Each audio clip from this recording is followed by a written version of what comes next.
Porque quando a gente ouve dizer dai-nos de beber, a gente começa a pensar no outro. Mas quando é dai-me de beber, é para mim, é para eu, né? Para eu mesmo, não é para o outro. Então a gente vai partilhar um pouquinho aqui. Não pense, eu costumo quase que frequente em todo lugar que eu vou partilhar um pouco sobre a palavra de Deus, eu costumo dizer sempre: não pense, fulano deveria estar aqui, cicrano deveria ouvir isso. Nunca pense. Eu passei muito tempo na minha caminhada pensando isso. Fulano de tal era para estar aqui escutando essa palestra. Se fulano de tal era para estar aqui, Deus o teria trazido. Mas eu que estou aqui, dizendo que o outro deveria estar, era eu que deveria estar, porque foi a mim que Deus trouxe. Então, quando a gente ouve essa exortação, né, que vem ao nosso coração, para que nós possamos dizer ao Senhor: Senhor, dai-me de beber. E dai-me de beber aonde?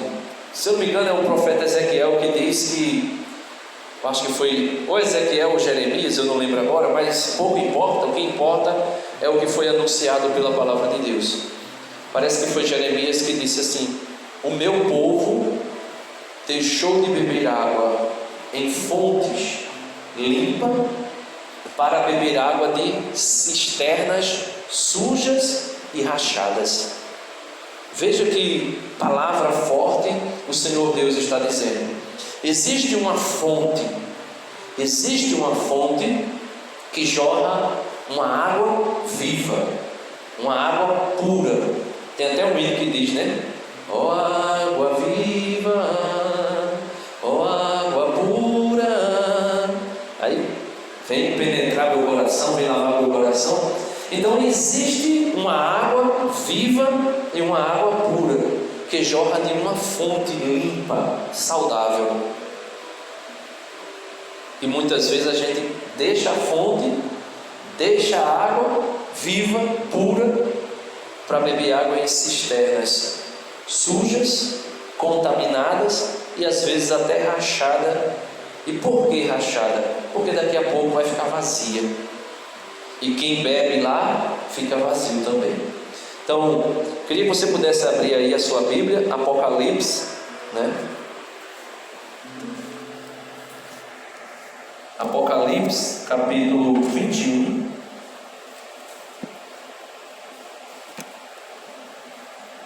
Capítulo 21. O versículo vai ser o 5, o 6 e o 7. Apocalipse, capítulo 21, versículos 5, 6 e 7. Diz assim: o que está sentado no trono declarou então: eis que eu faço nova todas as coisas. E continuou: escreve, porque estas palavras são fiéis e verdadeiras. Disse-me ainda: elas se realizarão. Eu sou o Alfa e o Ômega, o princípio e o fim. E a quem tem sede, eu darei gratuitamente da fonte de água viva. O vencedor receberá esta herança. Eu serei seu Deus e ele será meu povo. Então vejam só, meus irmãos, que maravilha. Jesus ressurreto, já ressuscitado, faz com que João, o apóstolo, o discípulo amado, tenha uma visão. E nesta visão, o próprio Jesus diz a João: eu sou o Alfa e o Ômega, o princípio e o fim de todas as coisas. Não sei se você lembra mais do credo niceno-constantinopolitano, aquele credo que costumeiramente se diz o credo maior, o credo grande, que se reza uma vez ou outra na missa. Vai dizer assim, que Jesus é Deus de Deus, luz da luz, Deus verdadeiro de Deus verdadeiro, gerado, não criado, consubstancial ao Pai, ou seja, tem a mesma substância, a mesma natureza do Pai, e diz assim: por Ele todas as coisas foram feitas, as visíveis e as invisíveis, todas as coisas. E é esse que é o princípio e o fim de todas as coisas, que diz a João. Ele diz a João assim: e a quem tem sede eu darei gratuitamente da fonte da água da vida.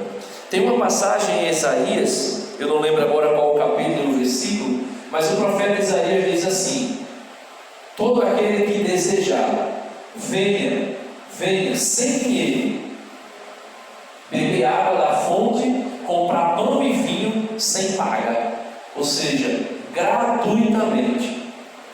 Eu não preciso fazer nada. Quando eu digo não preciso fazer nada, é no sentido de dizer que eu não preciso pagar nada, eu necessito fazer para que Ele me dê da água da vida. A única coisa que eu preciso é simplesmente dizer: dai-me de beber, porque eu tenho sede. Dai-me de beber. E Ele dará. Nosso Senhor Jesus Cristo nos dará de beber da água da vida. E Ele nos dará de beber de uma água, Ele diz aqui, da fonte de água viva. Uma água viva.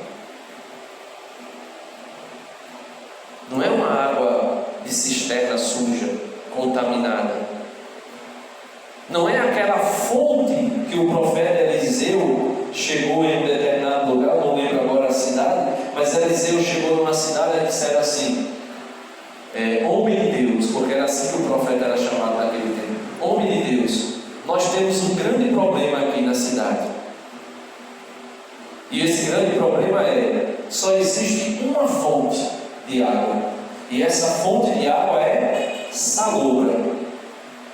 E por ela ser salobra, o que é que acontece? Os animais estão bebendo e estão adoecendo, as pessoas estão bebendo e estão adoecendo, a plantação que é irrigada por ela também está adoecendo. E a gente está com um problema aqui, entre aspas, universal. Absolutamente toda a cidade sofre com esta fonte de água, esta única fonte de água que temos, porque ela é uma água que gera morte. Aí o que foi que Eliseu teve? Uma inspiração divina. Eliseu disse: me deu um prato de barro que nunca foi usado. Colocou sal dentro daquele prato, pegou a água da fonte, que era salobra, colocou dentro do prato, misturou com o sal e despejou aquela água dentro da fonte. Era para ficar ainda mais salgada, né? Aí diz que a água ficou doce. E todos podiam beber, e dali gerava-se vida. A gente pode tirar vários ensinamentos teológicos daí. O primeiro de todos, Jesus diz que Ele é o sal da terra, e depois Ele diz que nós também somos o sal da terra. Ele diz: eu sou a luz do mundo, e depois Ele diz: vós sois a luz do mundo. Aquele sal ali que o profeta coloca é exatamente esse sal da palavra de Deus que dá sabor, que dá vida às coisas. Até esse meu crucifixo aqui, essa partezinha de trás, tem uma bolinha aqui. Aqui, essa bolinha aqui é sal exorcizado, né? O sal exorcizado foi posto aqui, e essa cruz, ela não somente tem uma mística no sentido de mostrar um instrumento de salvação que foi a cruz, como também existe esse sal exorcizado que pode ser utilizado como sacramental. É um sacramental. Mas o sal purificou aquela fonte de água que era salobra. Mas Jesus diz que existe uma fonte, que é uma fonte de água viva. Aí eu queria que você pudesse pegar agora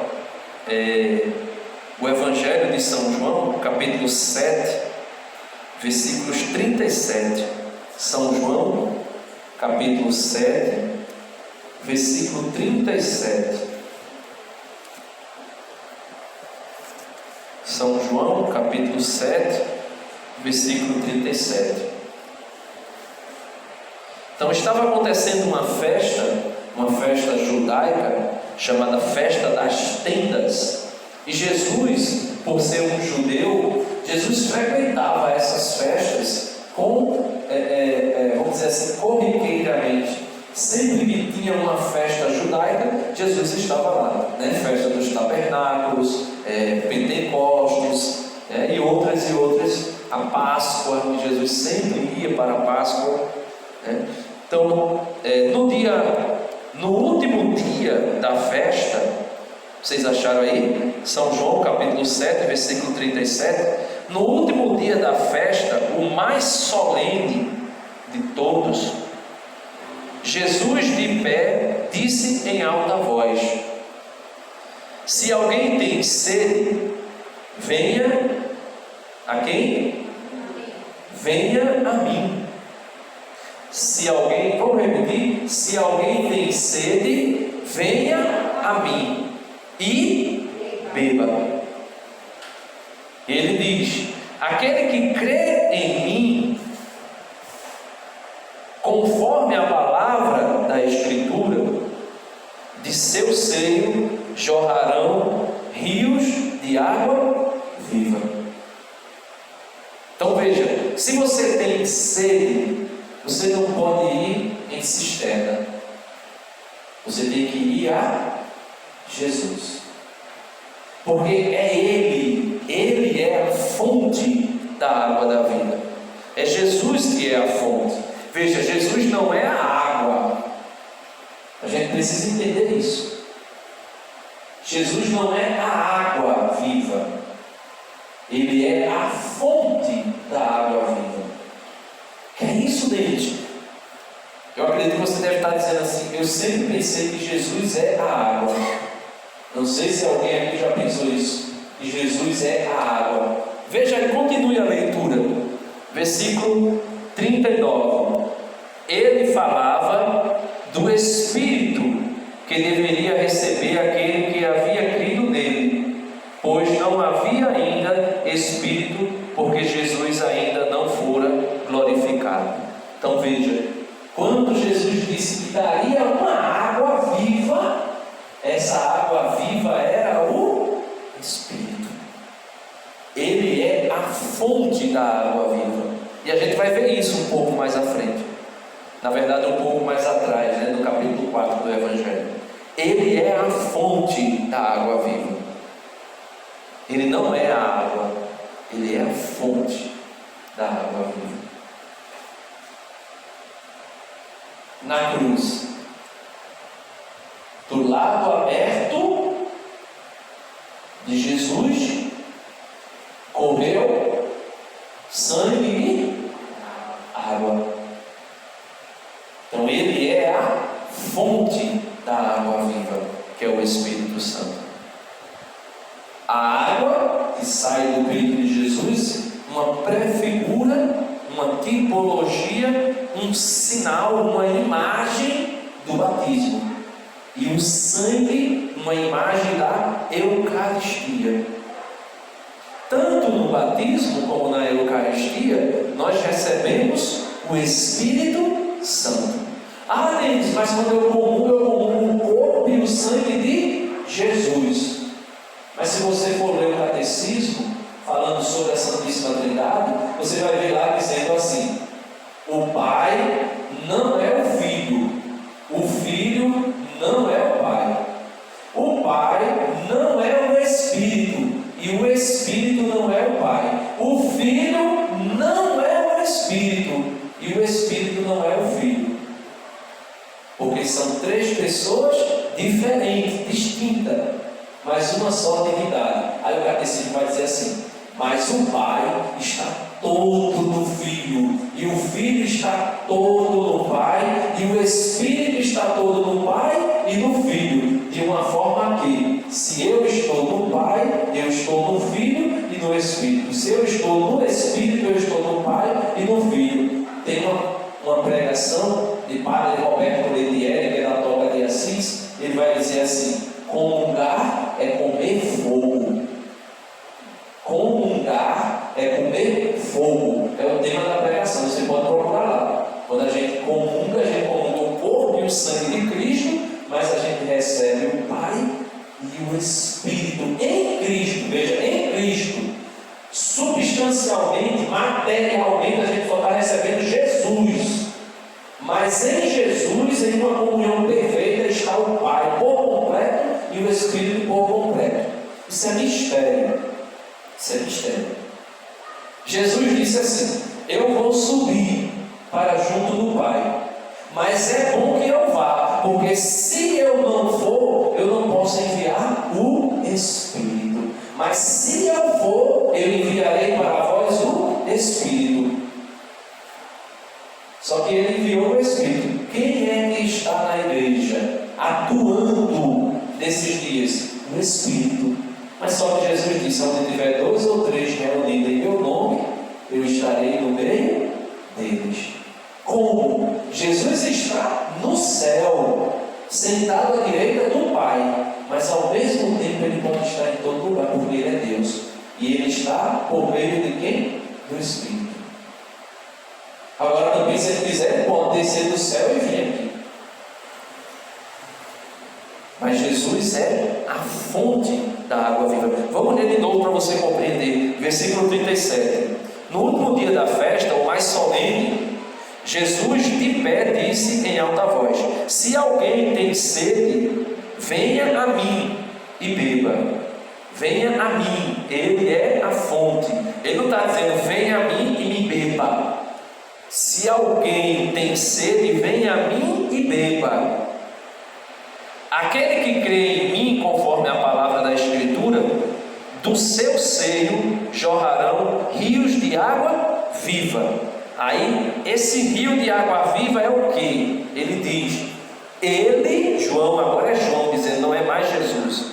João explicando, Jesus, falava do Espírito que deveria receber aqueles que haviam crido nele. Não é o Espírito que é a água viva. Chuê, chuê, chuá, chuá, nessa fonte eu irei me banhar. Parece que é assim, né? O hino, né? É assim que tu representa. Chuá, chuá, nessa água eu vou. Pronto. Aí esse hino ele está falando do Espírito Santo. Ele fala do Espírito Santo. O Espírito Santo é a água. É a água viva. E a gente vai ver isso agora. Pega aí São João capítulo 4, volta só um pouquinho. São João capítulo 4, você vai voltar só um pouquinho aí a sua Bíblia. E a gente vai ver esse diálogo maravilhoso de uma pessoa que teve sede. Uma pessoa que teve sede e que queria beber. Mas queria beber sempre em uma fonte que fazia ela voltar a ter sede. E aí está o nosso problema, né, Cristina? Nosso problema é esse. Porque a gente tem sede, mas a gente bebe em fontes que não matam a nossa sede, que não sacia a nossa sede, que faz a gente até se iludir achando que foi saciado, mas na verdade não foi. Aí vejam o que diz aí João capítulo 4. Quando Jesus soube que os fariseus tinham ouvido dizer que ele fazia mais discípulos e batizava mais que João, ainda que de fato Jesus mesmo não batizasse, mas os seus discípulos, deixou a Judéia e retornou para a Galiléia. Então Jesus estava ali perto do rio Jordão. E os discípulos de Jesus, os apóstolos de Jesus, estavam batizando. E as pessoas que iam ser batizadas por João, já começaram a deixar de ir se batizar por João e vinha se batizar por Jesus. Aí João explica, mesmo que ele, Jesus, não batizasse, mas os seus discípulos, ele batizava mais do que João. Era mais pessoas indo a ele do que a João. E ele continua dizendo, versículo 4: era preciso passar pela Samaria. Chegou então a uma cidade da Samaria chamada Sicar. Então, Jesus, judeu, entrando em território hostil, território inimigo, podemos assim dizer. Sicar, uma cidade da Samaria. Os samaritanos e os judeus não se batiam. Eu não vou entrar em detalhe, mas isso aqui é lá depois que Salomão morreu. Aí o filho de Salomão, Jeroboão, ou melhor, Roboão ia assumir o trono. Só que o povo não queria que ele assumisse. Aí o povo foi e revestiu outro rei chamado Jeroboão. E ficou Roboão de um lado e Jeroboão de outro. Aí o reino se dividiu: reino de Judá e reino da Samaria. Judá, a tribo de Judá e a tribo de Benjamim, se eu não estou enganado, ficou de um lado, e as outras 10 tribos ficou do outro. Se dividiu o povo de Israel e ficou aquela contenda, aquela briga, podemos assim dizer, entre o povo judeu, ou melhor, o povo hebreu, no caso os judeus, contra os samaritanos. Aí por isso, aqui Jesus entra no território samaritano e é hostilizado por uma mulher. Veja o que continua aqui dizendo.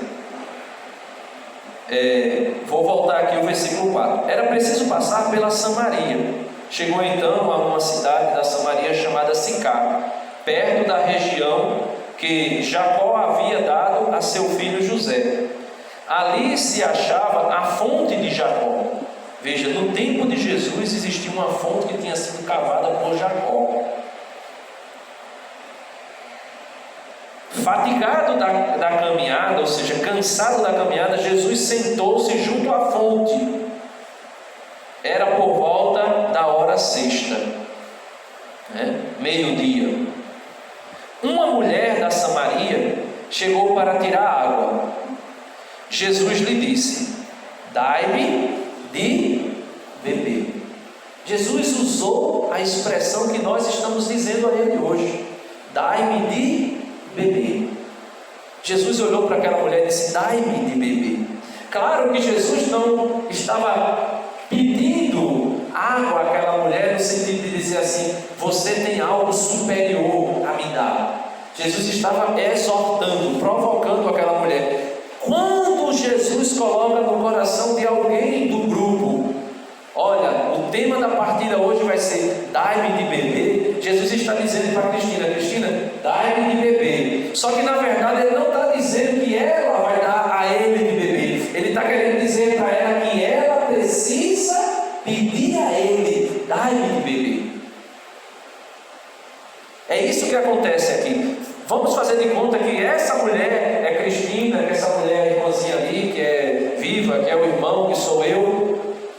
Jesus chega para mim e para você, olha para mim, olha para você, e nessa noite ele está fazendo isso de maneira muito forte, olhando para mim e para você, dizendo: dai-me de beber.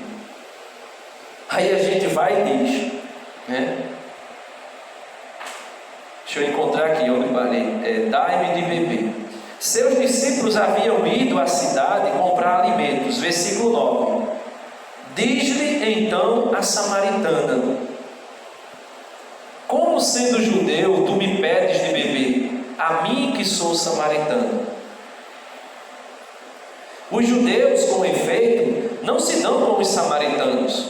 Jesus lhes respondeu, e aqui Jesus diz para mim e para você nessa noite: se conhecesses o dom de Deus, e quem é que te diz, dai-me de beber, tu, Viva, tu, Cristina, tu, Denis, é que diria: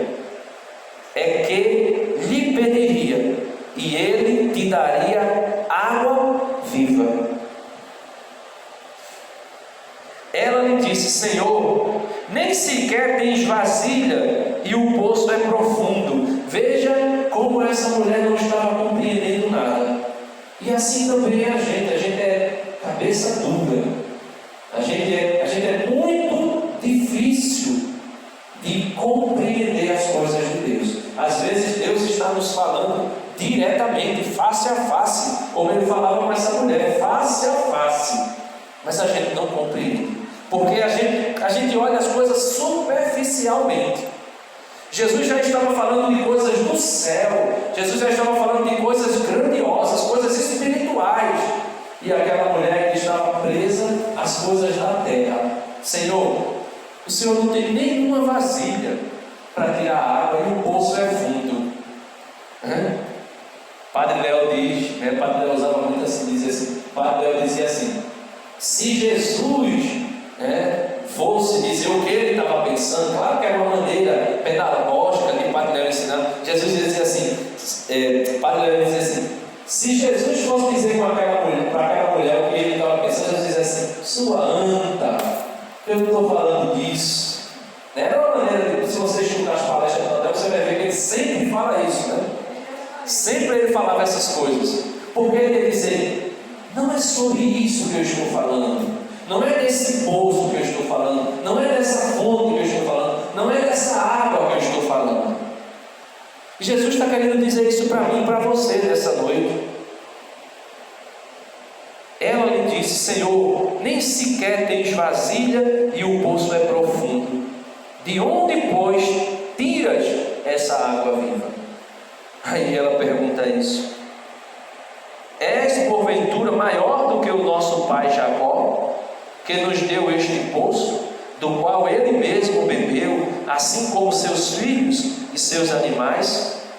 Veja, a mulher começou a pensar: olha, nossos antepassados, Abraão, Isaac, Jacó, são homens de Deus, são patriarcas, foram homens que Deus conduziu, que falou com ele de viva voz. Por acaso tu és maior do que o nosso patriarca Jacó? Fizeram uma vez essa pergunta a Jesus: tu és maior do que Abraão? Tu és maior do que Jacó? Tu és maior do que Elias? Tu és... E saiu dizendo lá, uma vez disseram assim: mostra um sinal. Jesus disse: não te mostrarei nenhum sinal, não mostrarei nenhum sinal a essa geração, a não ser o sinal de Jonas. Assim como Jonas passou 3 dias no ventre do peixe, o Filho do Homem passará 3 dias no seio da terra. E ele diz assim: aqui está quem é maior do que Jonas, porque ele é Deus. Então ela diz: por acaso tu és maior do que nosso pai Jacó? E veja o que Jesus diz. Jesus lhe respondeu: aquele que bebe desta água, e aponta para o poço, aquele que bebe desta água terá sede novamente. E é por isso que a gente procura tanta coisa, é por isso que a gente procura besteira na internet, é por isso que a gente procura, às vezes, nas pessoas, uma satisfação para a nossa vida. É por isso que às vezes o marido procura na mulher a alegria da sua vida, mas não encontra, porque não vai encontrar nunca. É por isso que às vezes a mulher acha que a vida dela é o marido, mas não é. É por isso que vive triste, é por isso que a gente anda triste, cabisbaixo muitas vezes, porque a gente começa a pensar que as pessoas são maior do que Jesus. A mulher, o filho, e Jesus disse assim: olha, todo aquele que quiser me seguir, que quiser ser meu discípulo, se não deixar pai, mãe, filho, filha, irmão, dinheiro, casa, por causa de mim, não é digno de mim.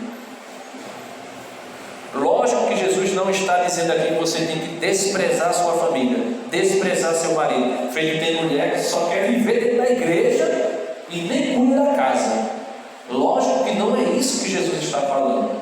Você tem que cuidar da sua... Você precisa ser Maria para sentar e ouvir Jesus, mas você também precisa ser Marta para cuidar da sua casa. Porque Marta foi exortada por Jesus. Jesus não disse assim: Marta, deixa de ser besta, isso aí não serve para nada. Não, Jesus diz assim: Marta, Marta, tu fica inquieta com muita coisa. Aí ele diz assim: Maria escolheu a melhor parte. A melhor não significa dizer que a parte que Marta estava preocupada não prestava ou não servia. Servia, era bom, era maravilhoso. Porém, a melhor é estar com Jesus. Tem um hino da Apocalipse 6 que diz assim: subo ao altar de Deus, que é a alegria da minha juventude. Então é o altar de Deus, é a presença de Deus, é a presença de Jesus que é a minha alegria. Casei, agora sou feliz. Mentira. Você precisa primeiro ser feliz para depois casar. E ser feliz como? Encontrei Jesus. A alegria do Senhor é a nossa força. Diz, acho que é Abacuque, né? Continuando aqui, Jesus diz: aquele que bebe desta água terá sede novamente, mas quem beber da água que eu lhe darei, veja, ele não é a água. Ele disse: mas quem beber da água que eu lhe darei, nunca mais terá sede, pois a água que eu lhe der tornar-se-á nele fonte de água viva, jorrando para a vida eterna. E aqui a gente pode ver de novo o que São João disse. Ele falava do Espírito que deveria receber aqueles que haviam crido nele. Jesus disse: aquele que crê em mim, conforme a palavra da Escritura, de seus seios jorrarão rios de água viva. Jorrarão rios do Espírito Santo. Aí veja o que diz a mulher, né? A mulher disse assim: Senhor, dai-me dessa água, para que eu beba e não tenha mais sede, nem tenha de vir mais aqui para tirá-la. Jesus lhe disse: vai chamar teu marido. Ela: vai chamar teu marido e volta aqui. A mulher lhe respondeu: não tenho marido. Jesus lhe disse: falastes bem, não tenho marido, pois tivesse 5 maridos, e o que tu tens agora não é teu marido. Nisto falaste a verdade. Disse-lhe a mulher: Senhor, vejo que és profeta. Nossos pais adoraram nesta montanha, mas vós dizeis: é em Jerusalém que está o lugar aonde é preciso adorar. Jesus lhes respondeu: acreditai-me, mulher, vem a hora em que nem nesta montanha, nem em Jerusalém adorareis o Pai. Vós adorareis o que não conheceis, nós adoramos o que conhecemos, porque a salvação vem dos judeus. Mas vem a hora, e é agora, em que os verdadeiros adoradores adorarão o Pai em espírito e em verdade, pois tais são os adoradores que o Pai procura. Deus é espírito, e aqueles que o adoram devem adorá-lo em espírito e em verdade. Então, meus amados irmãos, concluindo, eu queria só que a gente voltasse de novo para o livro do Apocalipse, no capítulo 22, versículo 17. Apocalipse, capítulo 22, versículo 17. Para encerrar e a gente rezar um pouquinho. A gente vai ler o versículo 16 e o 17. Porque aquela mulher ficou querendo saber aonde encontrar a fonte da água. Como encontrar a verdadeira fonte da água? E a verdadeira fonte da água estava na frente dela, ela não sabia.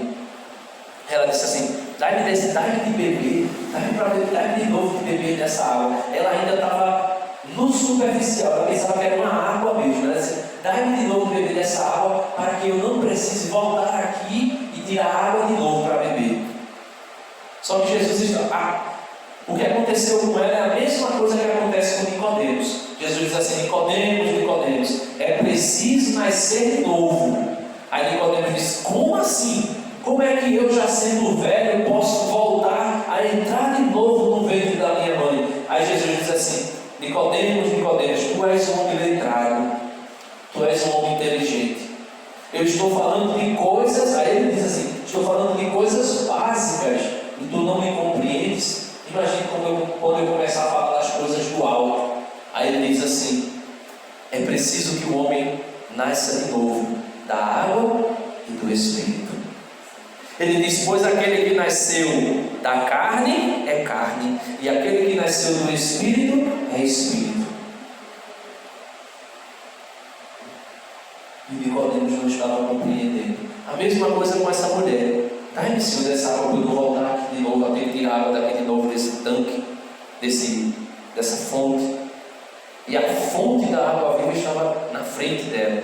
Só que um pouco mais à frente ela começa a reconhecer quem é Jesus. E inclusive ela faz uma grande pregação na cidade, para que o povo da cidade possa encontrar Jesus. E vão encontrar Jesus. Só que essa fonte a gente só encontra aqui, ó. Veja o que diz, versículo 16, Apocalipse 22.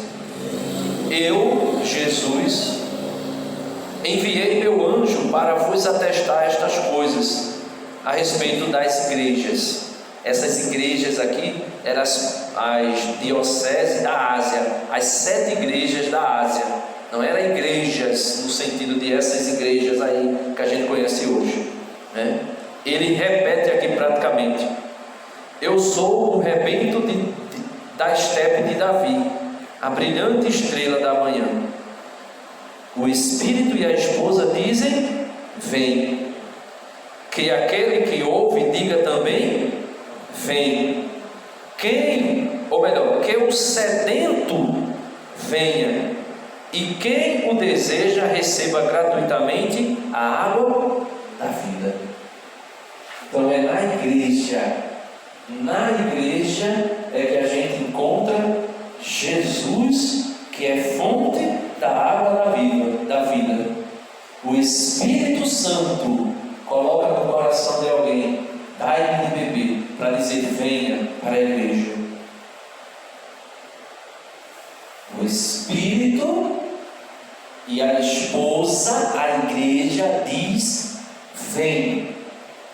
E aquele que ouve, diga também: vem. É por isso que eu, quando escuto vem, eu preciso chamar outro, e outro, e outro, e outro. Porque se eu escutei, eu digo também: vamos, vem.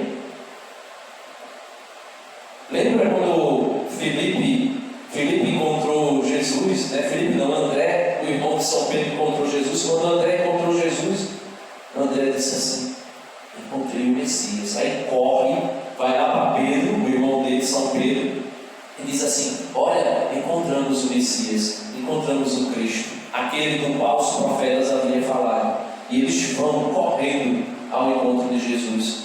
Então Santo André é alguém que coloca em prática essa palavra. O Espírito e a esposa, o Espírito e a igreja diz: vem. E se você escuta, diga para outro também: vem. E ele diz: quem vem, né? Que o sedento venha. Então tem muita gente sedenta.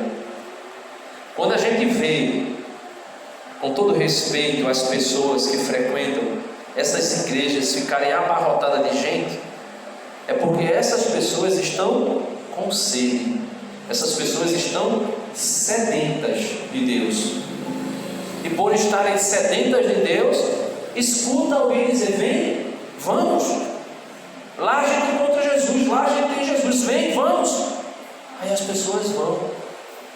Só que nós escutamos o Espírito Santo e a igreja dizer: vem, mas a gente não chama ninguém.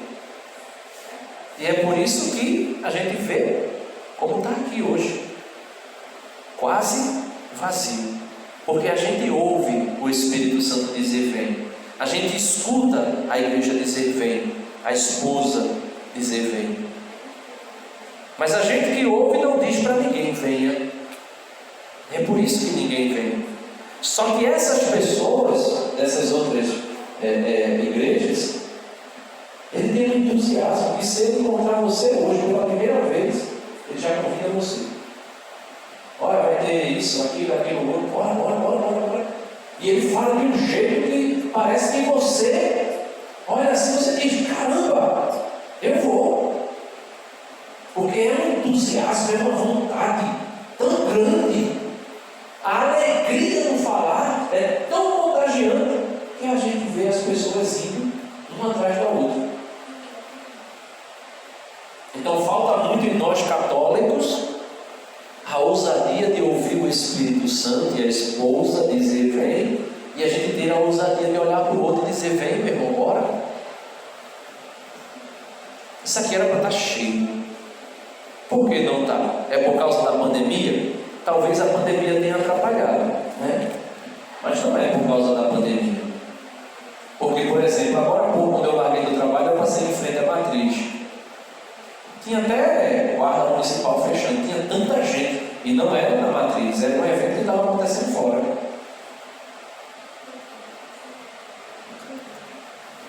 Por que é que as coisas do mundo têm atraído tanto as pessoas? Porque as pessoas que estão no mundo mostram entusiasmo, mostram alegria, que a gente tem deixado de lado, porque a alegria do Senhor é a nossa força.